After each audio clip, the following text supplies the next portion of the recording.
Il y a des consultations qui nous laissent un peu inconfortables et où le doute professionnel s'installe. Une maladie décrite comme rare, un risque difficile à quantifier, une facture qui s'alourdit à mesure que les recommandations s'accumulent. Et cette question silencieuse, est-ce que je recommande trop ou pas assez? En santé voyage, le jugement clinique est constamment mis à l'épreuve. Dans un contexte où la situation épidémiologique des maladies infectieuses et les recommandations en santé voyage évoluent rapidement, comment bien accompagner nos patients pour les protéger d'infections graves comme la méningococcée invasive ou la fièvre jaune?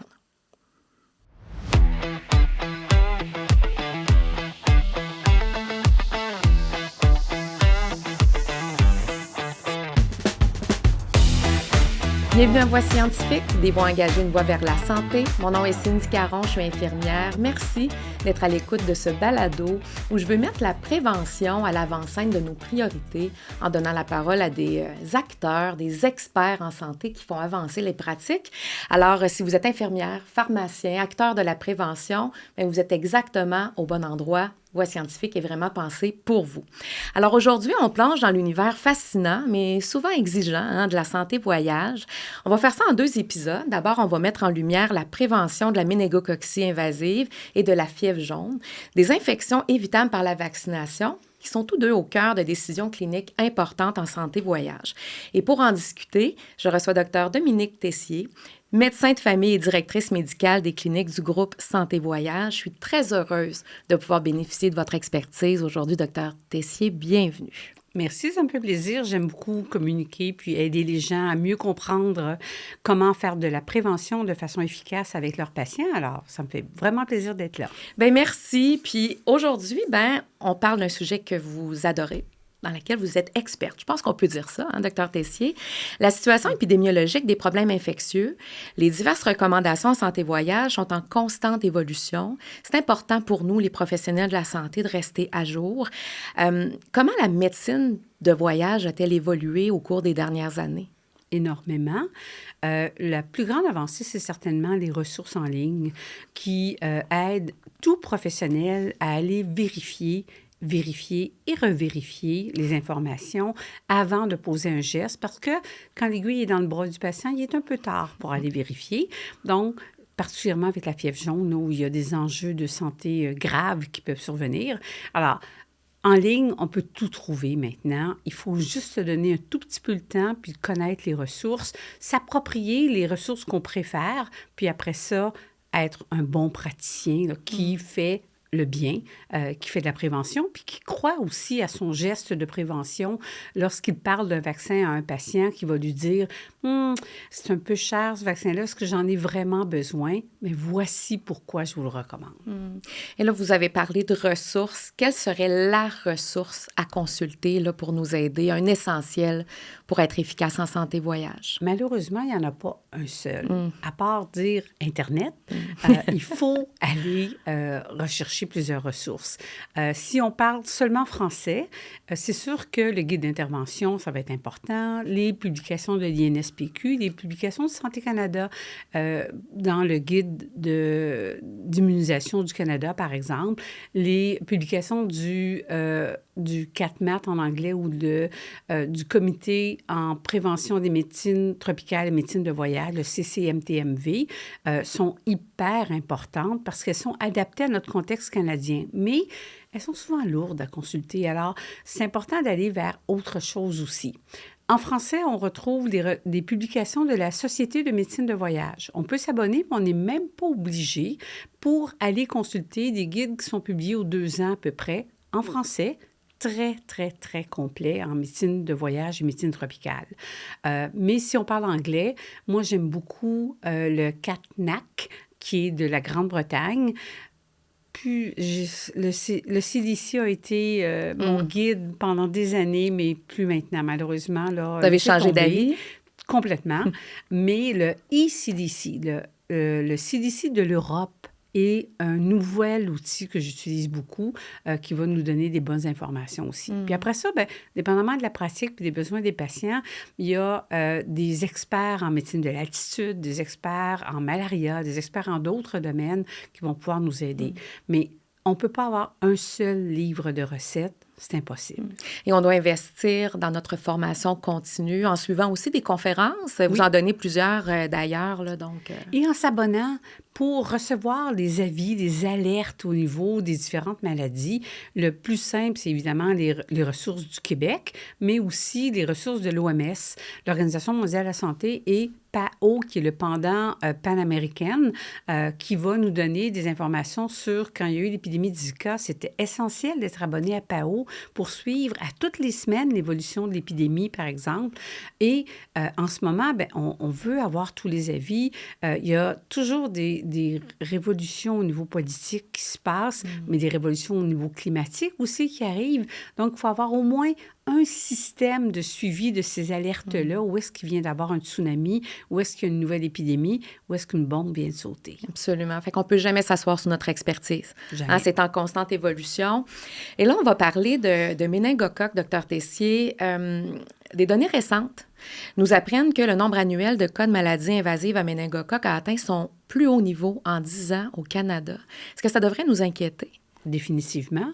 L'infection par le méningocoque est une infection vraiment qui a deux particularités. Elle peut être très, très grave et elle peut être fulminante. Et par fulminante, je veux dire qu'une personne peut être très bien un après-midi et décéder 24 heures plus tard. On appelle ça fulminant. À cause de cet effet-là de fulminance, bien, c'est la prévention qui va agir. Même un traitement très, très, très agressif dès le début des premiers symptômes avec une admission à l'urgence, des antibiotiques intraveineux, tout ça, peut ne pas faire la différence entre un décès, des amputations, des séquelles graves à long terme et tout. Donc, pas de maladie qui est si fréquente, même si c'est en augmentation en ce moment, c'est pas comme la COVID ou comme la grippe, là. C'est beaucoup plus rare que ça, mais les conséquences en sont dramatiques. Puis le taux de létalité est important aussi. Je disais qu'au Canada, on est à 14 et ça, malgré un traitement efficace et chez des personnes auparavant en bonne santé. Absolument. Donc, il faut vraiment prévenir. Et est-ce qu'il y a un traitement efficace? Là, on parle, j'imagine que c'est des antibiotiques, mais... Ce sont des antibiotiques, mais il y a de plus en plus de résistance aux antibiotiques, dépendamment des régions du monde. Des régions du Canada et tout, les résistances ne seront pas les mêmes. Mais oui, ce sont des antibiotiques habituellement et des traitements de support parce que la gangrène, par exemple, peut s'installer très rapidement dans les extrémités, les mains, les pieds et causer des pertes de membres à cause de ça. Donc, et ça, c'est pas... L'antibiotique va aider, évidemment, mais il y a toutes sortes d'autres soins de débridement et tout qui sont essentiels. Ce sont des patients qui sont extrêmement malades. Certains vont s'en sortir après quelques jours à peine de maux de tête graves, nausées, vomissements, sur pied, sans séquelles, mais malheureusement... autour de 20-25 vont avoir des séquelles très, très graves. Et quels sont les facteurs qui pourraient influencer le pronostic? Même une personne en parfaite santé, jeune, sans aucun médicament, peut mourir en 24 heures. Maintenant, les personnes qui sont aspléniques sont de 32 à 50 fois plus à risque d'avoir une maladie invasive. Invasive, je veux dire qu'il va atteindre différents organes. Le cœur, les méninges, le cerveau, mais d'autres organes dans le corps, les reins, qui vont amener une insuffisance globale qui va faire que le corps va tomber en choc et la personne va décéder. Mais à part les personnes qui sont aspléniques, qui sont vraiment dans le haut de la liste des personnes à risque, toutes les personnes immunosupprimées vont aussi être dans cette catégorie-là, que ce soit parce qu'on prend des médicaments ou parce qu'on a une immunosuppression de naissance ou liée à une infection par le VIH, par exemple. Tout ça, ça va amener un risque accru. Il y a certaines maladies au niveau de la formule sanguine, des globules rouges, entre autres, là, qui vont amener aussi un risque accru, mais en général, c'est surtout ces personnes-là qui vont avoir le plus de risques. Du côté de l'âge, ça joue aussi. 0-1 an, système immunitaire trop faible, pas encore mature. 1-5 ans aussi. Après ça, on a un autre groupe qui est beaucoup plus à risque, c'est les 14-20 ans, 20 ans, 25 ans. Puis ça cause des comportements. Leur système immunitaire est bon, mais ils partagent tellement bien la salive avec d'autres personnes qu'ils deviennent plus à risque. Eh bien, mais la transmission du méningocoque se fait par le partage de salive. Ce sont des gouttelettes de salive qui vont partager l'infection, effectivement. Alors, il ne faut pas oublier nos adolescents, nos jeunes adultes. Les sportifs. Et absolument. Il y a eu des cas, justement, au Canada, à l'île du Prince-Édouard et tout ça, dans les dernières années. Et je pense qu'il y a des campagnes de vaccination actives qui ont eu lieu, justement, pour freiner la propagation du méningocoque, parce que c'est une bactérie qu'on peut porter sans tomber malade. Le taux de portage est d'à peu près combien? On ne sait pas, parce qu'on ne fait pas de tests systématiques chez les gens. Alors, il y a des études qui ont été faites à l'entrée d'université, par exemple, où on passait de 10-15 % de porteurs à 80 % à la fin de la première année d'université, chez les gens qui étaient en résidence, par exemple, ou qui partageaient des sports et tout. Au niveau des pèlerins, à la Mecque, par exemple, aussi, on va passer d'un taux de portage relativement faible à l'entrée à très intense 2 semaines plus tard. Donc, ça va varier des milieux, des activités qu'on fait et tout, mais ces porteurs-là, on les appelle des porteurs sains, ne sont pas malades. Et on ne sait pas exactement qu'est-ce qui va faire qu'une personne qui est porteuse de la bactérie va la transmettre à son voisin qui va mourir. Alors, faire la maladie, est-ce qu'on peut dire que c'est une malchance? Oui, on peut dire ça. C'est une malchance. Donc, puis on ne peut pas toujours prédire qui va faire une forme grave. On ne peut pas déterminer qui est porteur. Donc, on ne peut pas jamais se sentir à l'abri de faire une infection méningococcique. D'accord. Alors, on a parlé de population à risque. On a bien ciblé les populations vulnérables. Je me permets de répéter. Les nourrissons, les jeunes enfants. Il y a une lune de miel. Primaire, début du secondaire. Puis après ça, ça reprend avec l'adolescent et le jeune adulte. Et vous avez parlé d'asplénie. Qu'est-ce que la rate a à voir avec le risque d'infection, en fait, avec les bactéries à coque? La rate joue beaucoup de rôles dans notre système immunitaire. Elle aide à fabriquer des anticorps, carrément, avec les lymphocytes et tout ça, mais elle joue aussi, si on veut simplifier, là, pour expliquer aux patients, un rôle de filtre. Alors, les bactéries qui sont accrochées à des anticorps vont normalement être bloquées par la rate et détruites et vont diminuer donc le taux de portage chez les individus. Les personnes qui ont une rate qui ne fonctionne pas bien parce qu'elle est inflammée à cause d'une maladie ou qui n'ont plus de rate carrément parce qu'ils ont eu un accident, bien, ces personnes-là ne font pas ce filtrage-là, ne fabriquent pas autant d'anticorps neutralisants pour empêcher les bactéries de se développer et là, vont avoir un risque très, très augmenté d'avoir une maladie invasive. Et dans l'asplénie, on inclut plusieurs maladies qu'on retrouve dans le PIC très facilement, là, mais entre autres, la colite ulcéreuse et la maladie de Crohn, qui sont souvent associés dans la tête des gens à « bien, c'est parce qu'ils prennent des médicaments immunosuppresseurs ». Non, même quelqu'un qui ne prend aucun médicament, qui arrive à stabiliser sa maladie sans médicament, est quand même asplénique. Le lupus est là-dedans, l'entéropathie au gluten, les hémoglobinopathies aussi font partie des catégories où on a une asplénie. Et bien sûr, tous les gens qui n'ont plus de rate là, suite à une chirurgie. Alors, si j'ai bien compris, un patient asplénique n'est pas nécessairement immunosupprimé.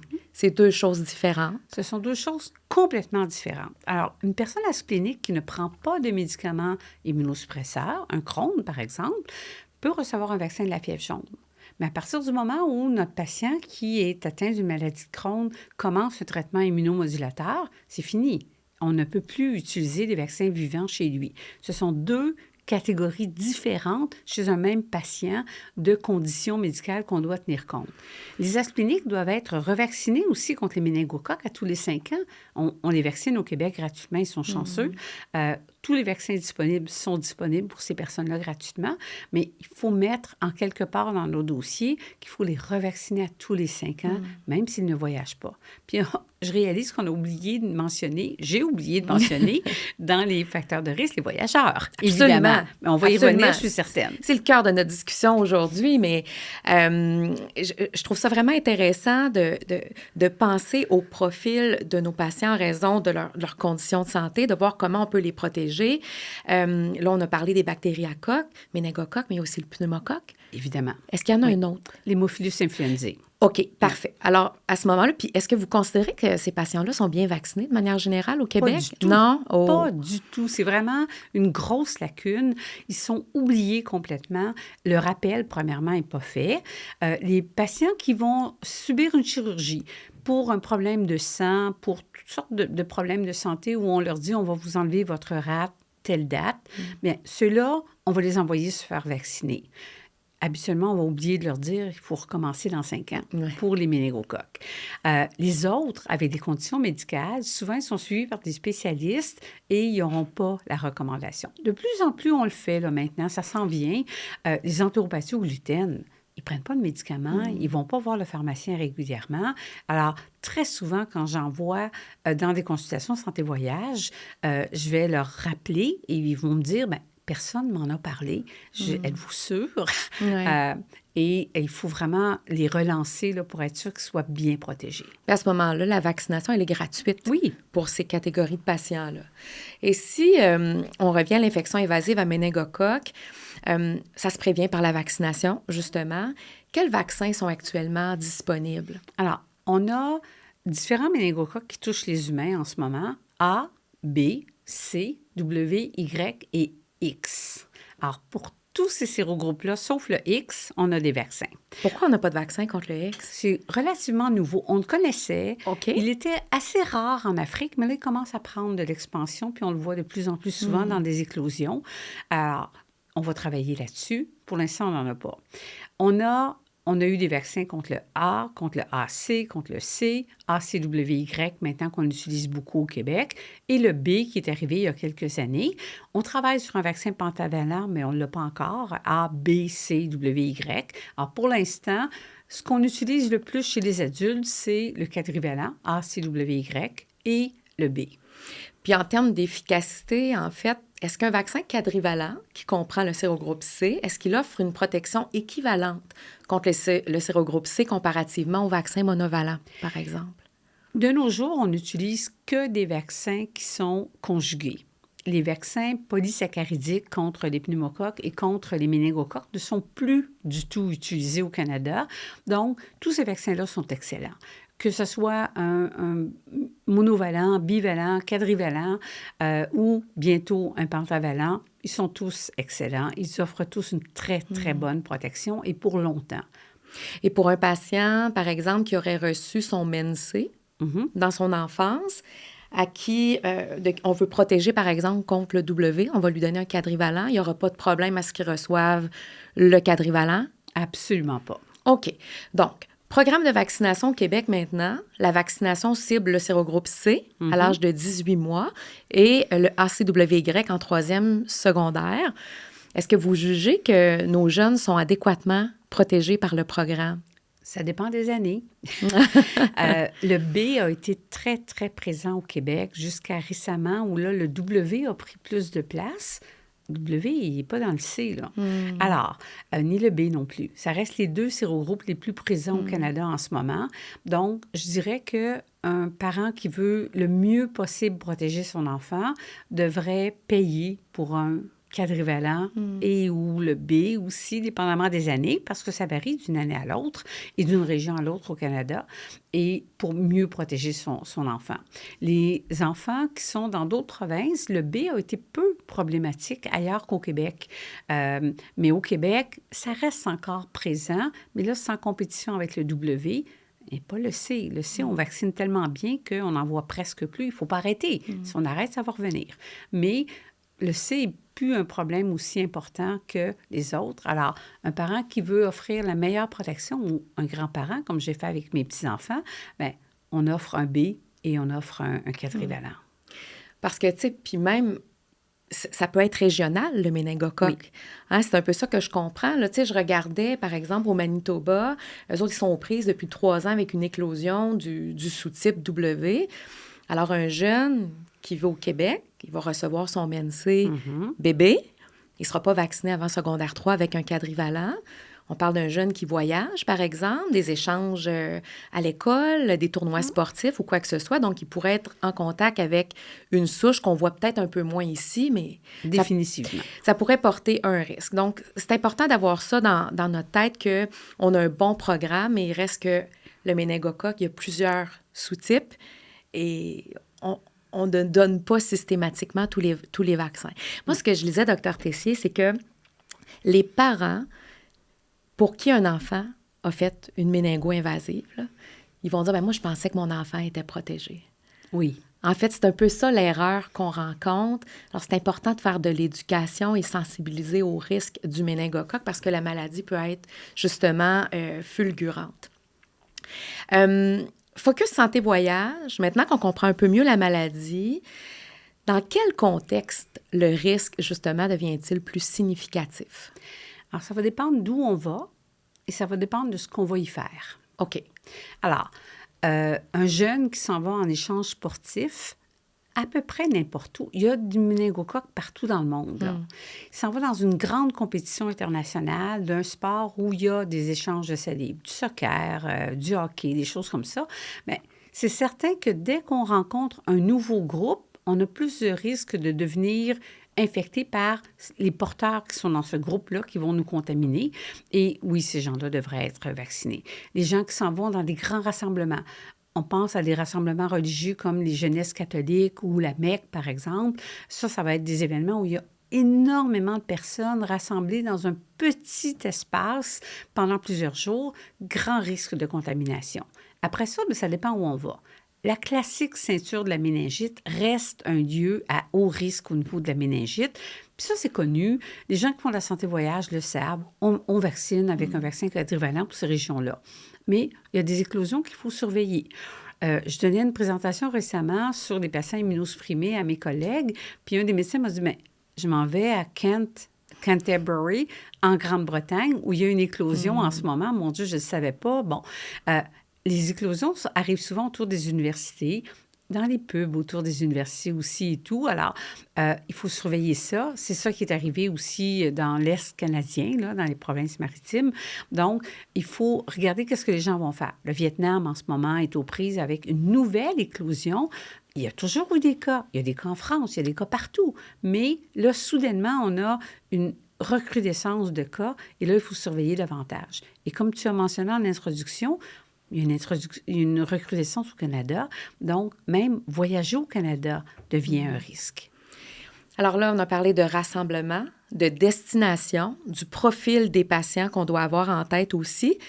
Vous avez nommé le Vietnam. Est-ce qu'il y a d'autres pays où l'on retrouve plus d'infections à méningocoque? La Grande-Bretagne, entre autres, en ce moment. Oui. Mais il faut surveiller constamment parce qu'il y a toujours des petites bulles d'éclosion qui vont apparaître d'un endroit à l'autre. Mais à peu près tous les pays du monde ont un risque au niveau des infections à méningocoque. Et il faut savoir que les pays développés ont de bons programmes de vaccination, mais on le sait, ces vaccins-là ne sont pas peu coûteux. Ça coûte cher. Et ça coûte cher aussi même aux pays en voie de développement qui ont des programmes subventionnés, mais qui quand même doivent payer pour ces programmes-là. Et il n'y a pas de vaccination universelle qui est faite. Donc, dès qu'on va dans un pays où la vaccination n'est pas faite au secondaire ou au primaire, mais là, on a des risques encore plus grands. Et est-ce qu'il y a des exigences vaccinales spécifiques pour certains pays ou pour certains événements?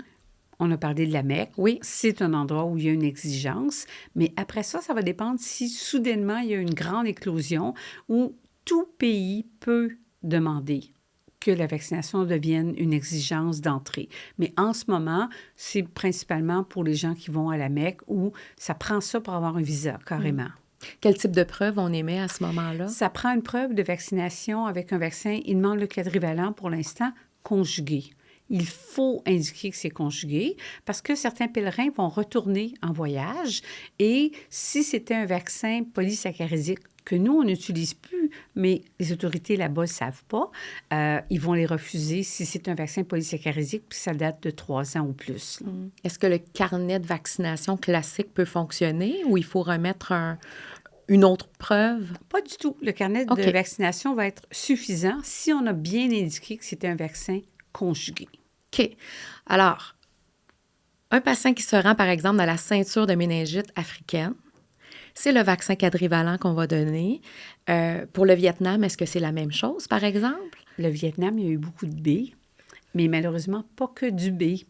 Alors, ça prend les deux pour le Vietnam parce qu'ils ont une recrudescence de W et de B ou de Y. Je ne suis plus certaine. Moi, là, j'ai lu A, c'est B, C, W, Y depuis 2025. C'est ce qui est écrit dans le guide. Ils ont tous les sérogroupes là-bas. Tous les sérogroupes, mais ce qui a vraiment été en très grande augmentation, il y a eu du B, puis il y a eu une autre des dernières lettres de l'alphabet. Alors, en attente du pentavalent, il faut donner le quadrivalent et le MenB. Oui. Est-ce que les 2 vaccins peuvent être co-administrés? Absolument. La même journée, sans souci. Et les personnes immunosupprimées peuvent recevoir ces 2 vaccins-là aussi? Absolument. Aussi, ce ne sont pas des vaccins vivants. Et la dose de rappel, c'est très important d'en parler. Vous dites que c'est aux 5 ans. Pour les patients spléniques. Oui. Ah, OK. Alors, moi, je pars en voyage. Je ne suis pas splénique. Je m'en vais dans une zone à risque. Est-ce que je dois recevoir une dose de rappel? Si ça fait plus que 5 ans, oui. Oui, quand même. OK. Mais si on est splénique, même si on ne voyage pas, on doit continuer de recevoir le vaccin aux 5 ans. Je comprends. Alors, avant de terminer le dossier méningocoque, j'aimerais qu'on aborde quand même un enjeu clinique important qu'on rencontre. L'infection invasive à méningocoque est souvent décrite comme rare. Même, je lisais dans le PIC dernièrement, on dit que c'est très rare. Ça peut influencer la perception du risque. Hein? Alors, comment on aborde cette réalité-là avec un voyageur? Comment on présente finalement le risque d'une manière juste? Pour toutes les maladies pour lesquelles on va recommander un vaccin aux voyageurs, il faut toujours essayer de chercher le point d'équilibre du voyageur entre la perception du niveau de risque et la perception du niveau de protection qui est offert par le vaccin, puisque ça représente dans son portefeuille à lui. Puis ça, c'est individuel, là. Donc, il faut leur parler de ces risques-là, des conséquences de la maladie, et après ça, laisser la personne, le voyageur ou le parent, souvent, prendre une décision. Mais on a de plus en plus de jeunes qui partent pour de relativement longues périodes, sac à dos à la fin de leur étude de cégep, d'université, et même secondaire parfois, dans des conditions relativement modestes, où ils vont être dans des guest house, où ce sont de grands dortoirs et tout, de bonnes conditions pour favoriser l'échange de salive entre individus. Bien, moi, ce que je leur recommande, c'est parlez-en à vos parents, parlez-en à vos grands-parents. Ils veulent peut-être vous offrir une nouvelle valise pour partir, mais peut-être que vous seriez mieux avec un vaccin de plus qu'une nouvelle valise, puis endurer votre petit sac là, que vous aviez. Je pense qu'il faut bien expliquer la nuance aussi entre, tu sais, c'est pas parce que c'est rare que c'est pas grave. Puis obtenir des soins à l'étranger, même ici, on a des taux de mortalité de 14 malgré traitement adéquat, puis tout ça, une bonne prise en charge. À l'étranger, ça peut se passer différemment, évidemment. Donc, je pense que ça fait partie aussi de notre rôle hein, quand on accompagne les voyageurs. Expliquer à la personne qu'est-ce qui va arriver si on ne fait pas ce geste-là, de se protéger, de recevoir le vaccin. Par exemple, même le vaccin de la typhoïde, un restaurateur qui attraperait la typhoïde, qui résiste aux antibiotiques puis qui reste porteur, c'est fini, il ne peut plus travailler. Alors, les conséquences pour lui vont être pas mal plus grandes que quelqu'un qui travaille dans un bureau qui va endurer d'avoir sa constipation puis ses maux de tête de temps en temps, mais pas de risque de transmission à d'autres personnes. Donc, les conséquences pour chaque individu, leur faire réaliser qu'est-ce qui va arriver si tu l'attrapes et que tu n'as pas été vacciné. Pour toi, est-ce que les conséquences sont plus grandes que pour ton voisin? Puis est-ce que ça peut influencer ta décision d'accepter ou pas de faire une prévention ou pas? Et personnellement, quand vous jugez un vaccin important et que le patient refuse, comment vous intervenez? Une des choses principales que je fais, c'est que je leur dis, je vais le noter à votre dossier. Discuter avec le patient et refuser. Mais pourquoi vous faites ça? Je fais ça parce que je considère que c'est grave pour vous, c'est important, les conséquences sont graves. Alors, je veux que ça soit bien noté que je vous en ai parlé. Puis si jamais ces conséquences-là arrivent, bien, c'est pas parce que je vous en ai pas parlé puis que je vous ai pas offert un moyen de prévention, c'est votre choix. Mais c'est correct, c'est pas une infection commune. Puis la loterie fait que probablement que ça va être correct. Mais c'est une loterie, là, il faut le réaliser et on n'a aucun élément qui nous permet de dire à l'avance qu'une personne en bonne santé n'aura pas cette infection-là et les conséquences qui peuvent suivre, les amputations, les séquelles neurologiques, la surdité, le décès, etc. Même si c'est sûr qu'une personne asplénique, par exemple, qui me dirait la même chose, je ne veux pas avoir le vaccin, là, j'irai encore plus loin parce que et ça arrive des fois que les gens sont anti-vaccins, ils ne veulent pas être vaccinés, même si on leur explique les conséquences. Puis, si au bout de, vous êtes 32 fois plus à risque, 50 fois plus à risque à cause de cette maladie-là et tout ça, ils ne veulent toujours pas, même si c'est gratuit en plus, bien là, je n'ai pas le choix de l'écrire encore une fois dans le dossier. Le manque de connaissances, c'est le principal obstacle à la vaccination, généralement? Je pense que oui, plus que le prix. Plus que le prix. Le fait de ne pas se sentir à risque, ne pas avoir été avisé du risque, informé des conséquences et ne pas avoir réfléchi à c'est quoi la conséquence si je prends le vaccin, un peu d'effets secondaires locaux, le prix, etc. C'est quoi la conséquence si je ne prends pas le vaccin? Un risque faible, mais des conséquences graves. Est-ce que je suis prête à courir ce risque-là? Et souvent, quand j'explique aux patients, je leur dis, bien, cette maladie-là, par exemple, elle peut affecter votre cerveau à long terme. Moi, j'y tiens à mon cerveau. Je ne sais pas pour vous. Puis en général, ils vont me répondre que oui, les autres aussi, ils tiennent à leur cerveau. Alors, ça peut les aider à réfléchir à, oui, OK, il y a des conséquences qui vont m'affecter toute ma vie après, là. Est-ce que je suis prêt à courir ce risque-là ou pas? Ça nous ramène vraiment à notre responsabilité par rapport à ce qu'on peut partager ou communiquer à nos patients pour qu'ils prennent des choix éclairés, finalement. Hein? Puis moi, ce que je retiens, Dr Tessier, du méningocoque aujourd'hui, c'est que ça reste une maladie qui est difficile à prévoir. Elle est causée par différents sérotypes qui circulent à des niveaux variables. Donc, on pourrait voir des éclosions imprévisibles. Malgré toutes les recherches qu'on fait, ça pourrait arriver. Alors, on doit être au fait de ces éclosions-là, recommander la vaccination lorsque c'est indiqué et vraiment prendre soin de notre façon de communiquer, justement, les risques de la non-immunisation à nos patients en consultation pré-voyage. Moi, je pense que c'est ce que je retiens. Est-ce qu'il y a autre chose que vous aimeriez rajouter au sujet du méningocoque? Oui, les patients, parfois, vont nous dire, mais si c'était si important, le gouvernement paierait pour le vaccin. Mais ça reste un vaccin qui est relativement coûteux, c'est vrai, là, il faut le réaliser. Et comme les individus ont un budget, bien, le gouvernement aussi a un budget. Et le gouvernement va essayer d'aller équilibrer entre combien on va sauver en frais d'hospitalisation par individu qui a la maladie versus combien on va payer pour les vaccins. Puis quand cet équilibre-là n'est pas bon, bien, on ne donne pas le vaccin. Surtout quand une maladie est peu fréquente. Oui. Alors, c'est pas parce qu'on ne reconnaît pas que la maladie est grave, c'est simplement qu'au niveau budgétaire, on a des restrictions partout, on le sait. Mais on fait des choix au niveau du gouvernement qui ne sont pas des choix pour l'individu, qui sont des choix pour une société globalement, où on va accepter que des individus vont mourir parce que globalement, on va avoir mis les sous pour sauver plus de monde ailleurs, dans d'autres systèmes de santé. C'est de remettre nos patients par rapport à leur responsabilité concernant leur santé, exactement. Alors, merci beaucoup, Dr Tessier. C'était très intéressant. Dans la continuité de cette discussion en santé-voyage, on se retrouve dans un prochain épisode, cette fois pour parler de fièvre jaune. Absolument. À tantôt.